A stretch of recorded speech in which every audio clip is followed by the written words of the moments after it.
Never in the history of India something like this has been done 3 or 4 months before an election. When you look at those 11 documents, Saptarishi, you realize that there is no way more than 50% of Bihar can have any one of those documents. And that is my biggest problem with this whole exercise. So obviously I do not object to further scrutiny if election commission has any doubt about any particular area, any particular section, or even about the whole of Bihar. Please do one more summary revision. Absolutely, I have no problems. My problem is with the idea of rewriting the whole voters list afresh. Hello and welcome to another week of Deshkal with Yogendra Yadav at the Indian Express. Yogendra ji, thank you once again for being with us here. Your latest article, this week's column, is on Bihar and the impending election and something very specifically called the SIR, Special Intensive Revision of the electoral roll. And the whole process seems to have sparked not just controversy, but quite some concern about sort of the disenfranchisement of voters or just the sheer, the magnitude of the process. Could you explain what this controversy is about? Thanks, Aprishi. Yes, disenfranchisement is the most crucial word in that article. Now, this is a big word, a word that should be used with extreme caution. This is not a word to be bandied about. So you don't speak about disenfranchisement every now and then. And I'm against some casual way of talking about such important things. So yes, if we say this is disenfranchisement, then we should prove it. And that's what I'm saying here. I'm saying indeed that for the first time in the history of India, of the last 75 years of post-independence India, for the first time, we are going back to reducing the number of people on electoral rolls. For the first time, denial of voters, because for the last so many decades, the whole effort of our election system was how do we include more and more? How do we include sex workers? How do we include transgenders? How do we include beggars? How do we include homeless people? This is how election system was moving. And suddenly we have a move which actually would lead to disenfranchisement, which is to say loss of people's right to vote, and not for a tiny minority. In my estimate, if the rules are as they have been announced by the Election Commission, we are looking at no less than 2 crore people being disenfranchised. 2 crore is a huge number for Bihar, which should be about 8 crore people should be on their voters list.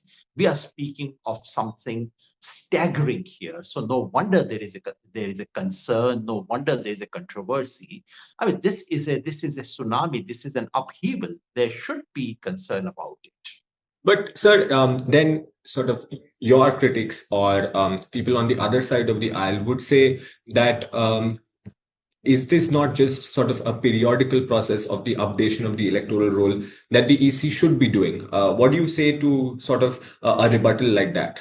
Exactly. That's the impression all of us had when the thing was announced. I also thought that, all right, they're doing a little more intensive stuff than the usual one. But please remember now, and it's very important. So the onus is on me to prove that this is a disenfranchisement. Just follow.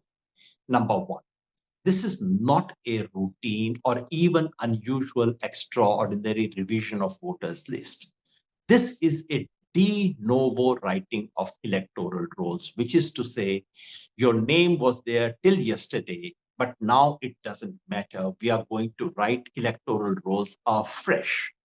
And I'm making all these claims with seriousness. Never in the history of India something like this has been done 3 or 4 months before an election. Election Commission says, well, this happened 10 times. We checked that. Even in those times, 2003, that Election Commission talks about, please remember, this was at least 1 year before the general election. There was sufficient time. And number two, what happened in 2003 was exactly this, that enumerators, government officials went to each home. They had already a printed copy of electoral rolls with them. And there was a blank row beneath that to make any changes if they needed to make. So this was not altogether fresh rolls on the vote on a blank sheet. What is happening this time is the following. All the people in Bihar have been asked, every single person has been asked to file a fresh form. Whoever does not fill that form, no matter whether their name has been there for 50 years, no matter that it has been in 2003, their name will not figure even on the draft rolls. So number one, it's a de novo exercise. Number two, for the first time in the history of India, and I believe this is completely unconstitutional, the onus has been shifted on the voter. We do not follow the American system. We follow the British system. In the American system, the onus is on the voter. Go and register yourself. If you don't, thank you very much. What can I do about it? In the British system, which we have followed, the onus is on the government official, on the electoral machinery to ensure that no one who is eligible is left behind. That presumption has been reversed now. The election commission officials' only responsibility is to give you a form. Now it's for you to fill the form, for you to arrange all the certificates. Otherwise, thank you very much, you don't feature. Number three, for the first time in the history of India, every single person is being asked to give a certificate, one proof or the other. The proof in some cases for about 1/3 people can simply be, here is my name in 2003 list. In that case, you don't need to provide any other certificate. But for the remaining 2/3, you have to give a certificate of your birth by way of various documents. Now, this is happening for the first time in the history of India. That is why it is not a routine exercise. And when you look at those 11 documents, Saptarishi, you realize that there is no way more than 50% of Bihar can have any one of those documents. And that is my biggest problem with this whole exercise. You go to anyone, speak to any ordinary person in Delhi, forget Bihar, ask them what certificate, you have to prove your identity. Which certificates do you have? They will talk about Aadhaar. They will talk about Election Commission's own EPIC card. They might talk about ration card. And in rural areas, they would talk about Manrega job card. Election Commission refuses to accept any one of these four and instead has come up with a list of 11, of which 3 are irrelevant in the case of Bihar. Other 3 are absolutely negligible. There are 4 which have a coverage of 2 to 5 to 7%, 16% in the case of caste certificate. And the only one which has had a fairly large coverage is your metric certificate. So for all practical purposes, metric certificate is what can get your name on the voters list. Now, if this is not disenfranchisement based on education, what else is the case? So in that case, I think this is a good part to sort of pick up on the next question, which is right now it is just being done for Bihar, and we know Bihar is one of the most backward states in the country, low literacy levels, high poverty levels, which is why such a process which requires such a large swath of documents will be especially difficult for the citizens of Bihar. Do you think that these difficulties will be of sort of equal magnitude for the rest of India? As you just mentioned Delhi's case, but what about other states? Because I think this is a process that the Election Commission wants to do pan-India and not just Bihar. So is Bihar sort of The facing a magnitude of disproportionate problem would burden? vary. The magnitude of problem will certainly vary. I was speaking to a Kerala member of parliament yesterday, and he was saying, in fact, he said that in the election commission yesterday, that even in Kerala, about 10% people would not be able to do it. Now, that's the ultimate example. Kerala, for me, is the final upper end of the thing in India in terms of literacy and so on. If about 10% people fail in Kerala to do this, what would be the case in the rest of the country? Yes, Bihar would be bad. I mean, the whole of East India, East and North India would be bad. The rest of the India would be slightly better. But remember, if it's even 10%, in Bihar, my estimate is that about 50% people would be deprived of the chance, which is staggering, which is huge. And this may not be very different in the case of Jharkhand and Odisha and so on. But somewhere it could be 40%, somewhere it could be 20%. But mind you, in electoral rolls, If it's 1%, then it's a very serious cause for alarm. You do not have a rule. You must not have a rule which, in your knowledge, may exclude even 1%. As I said, Election Commission has been worried about beggars, has been worried about homeless people who sleep on the street. Now, their number is obviously not more than 1% in India. We have been worried. We have been saying, okay, how do we evolve procedures to ensure that they should be included? So in electoral rolls, you cannot even have 0.1% latitude. And here we are talking about 10%, 20%, 30%, 40%. Suppose I'm wrong. All right, my estimate of 50% is wrong. Let's say it's only 25%. Is that acceptable? Now, I see a lot of people on social media saying, well, people should have identity card. What's wrong in asking people?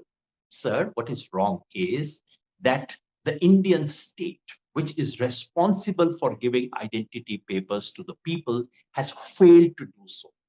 People are being asked to produce papers which they should have been given and were never given. So if I invite you to my building, and if I fail to give you identity proof, I fail to give you that key which you require to enter the building, and then I say, why did you not come on time? What am I doing? That's exactly what is being done. So please do not assume that everyone is someone who has a passport in his pocket. Please do not assume that in this country everyone has BA and MA degrees. Please look at the real world where a majority of people do not have even the 10th degree, in which case they do not have any of the documents that are being mentioned here. So, and I want you to prove it. I mean, I really want the entire media on this country to go and disprove me. Go to any village in Bihar. This is an open challenge. Go to any single village in Bihar. You choose the village of your preference and show me if 20% people are not there without any of these 11 documents. Got it, sir. Got it. And I think on that note, just a few more questions. One is about sort of the fundamentals of this. Would you say that you are fundamentally against the process, which I don't think is the case, or about how it's being done, the rushed manner in which it's being done, because elections are just a few months away, half a year away. So what would you say? Like how would you describe the process in terms of its legitimacy, but on the other hand, the way it's being done and the rushed manner, the timeline? Am I against pruning and very close scrutiny of electoral rolls? No, not at all. It should be done. That's actually the routine job. And most people forget that that's exactly what has been done in Bihar 5 months ago. Everyone is pretending as if Bihar's electoral rules have not been revised for the last 25 years. No, sir. They were revised in the month of December. About 6 lakh votes were added. I think less than 1 lakh were deleted, and the rolls were published, and there has been no significant complaint either from the government or ruling party or from the opposition. There have been no serious objections. So obviously I do not object to further scrutiny. If Election Commission has any doubt about any particular area, any particular section, or even about the whole of Bihar, please do one more summary revision. Absolutely, I have no problems. My problem is with the idea of rewriting the whole voters list afresh by junking the existing voters list, number one. Number two, my objection is to transferring the onus onto the voter. No, the onus must be on the officials, not on the voter. Number three, my objection is to demanding documentary proof of a kind that we know people do not have. This is ridiculous. How can you ever do that? And fourth, of course, my objection is to the rushed manner in which is being done in Bihar. That is completely, I mean, it's amazing. It's bizarre. Don't they know that this is monsoon time in Bihar? Don't they know that Bihar has flooding at this time? Don't they know that majority of districts of Bihar are about to get flooded? Don't they know that these things cannot be done in Bihar? Don't they know that when the caste census was done in Bihar, it took 5 months, and that when the caste census did not require any document from anyone? That when a similar exercise was done in Assam, where documents were demanded, it took 6 years. Which world do they live in? And then, sir, just I think two questions to end it. The first one being on the election commission itself. Opposition, especially Rahul Gandhi, including like with an opinion article in the Express, they have been raising questions about the legitimacy of the Maharashtra elections and sort of the inability of the election commission to properly address the grievances which the Congress and the opposition have been raising. Do you think this? In the context of Maharashtra, all of this is sort of exhibiting a complete lack of faith in the election commission, because had the election commission been a body which was sort of completely trustworthy, then I don't think these many concerns would arise. Is there a legitimacy problem here as well with the election commission? Of course, and sadly, that is the case. If 10 years ago, Election Commission had done anything of this kind, if 20 years ago, Election Commission had done, and remember, 20 years ago, Election Commission had taken even a bigger decision than this, everyone would have simply said, well, Election Commission has decided, let's put a stop to it. The fact is that simply do not enjoy that reputation. The simple fact is that every single major decision of Election Commission happens to chime with what the BJP requirement is at that moment. There is what I've called, there's a strange jugalbandi between Election Commission and the BJP office. Now, I assume that they don't speak to each other on phone every day. They should not. But it so happens that their decisions are in perfect alignment in jugalbandi. And of course, people note it, people can smell it, they can see it. So not to put to fine a point on it, Election Commission is losing its legitimacy rapidly, and this is captured by surveys. CSDS Lokniti survey demonstrates such a steep decline in the accept. Earlier, when we used to do surveys, after the Army of India, Election Commission of India was one of the highest trusted institutions in India. It is today down in dumps. So yes, that's a fact. And funnily, the election commission, the chief election commissioner yesterday invoked Maharashtra election when a delegation of opposition leaders went to see him. So why did you do that in Bihar? He said, because you people protested on Maharashtra. What a lovely argument. I go to a doctor and I say, sir, I have a throat pain. And he does a surgery of my friend's leg. And when I say, why did you do surgery on my brother? He said, didn't you complain about your health? I mean, this is the ridiculous nature of it. There were problems with with Maharashtra's electoral rolls.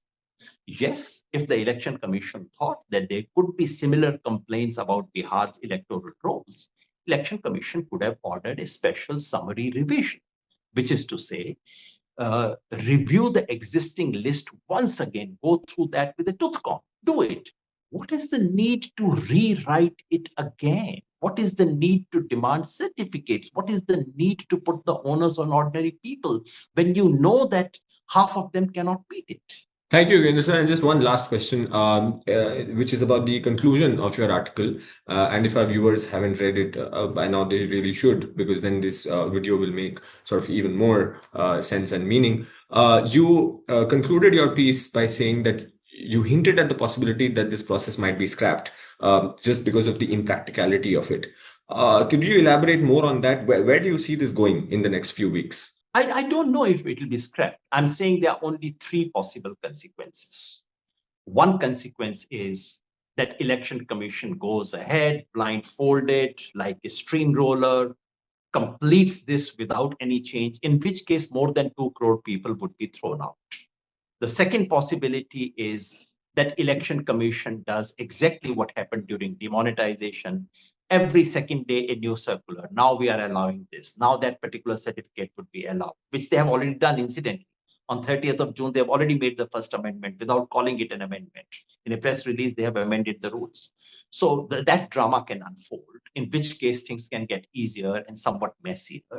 And the third possibility is that the election commission would say at the end of 25th July, sorry, only 5 crore people have submitted certificates. We give them 3 more weeks, in which case everything gets staggered, in which case we can't hold the election in November.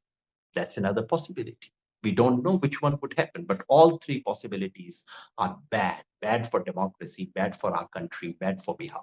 Thank you, Yogendra ji, so much for such a detailed deconstruction and explanation of the whole issue. I'm sure this is an issue that will sort of recur in your following Deshkal pieces that appear in the pages on Tuesdays of the Indian Express usually. Thank you so much for your time. And again, readers, those who haven't read his piece, please go to the Indian Express and read the piece, and do like, share, and subscribe to our YouTube channel as well. Thank you, and till next week.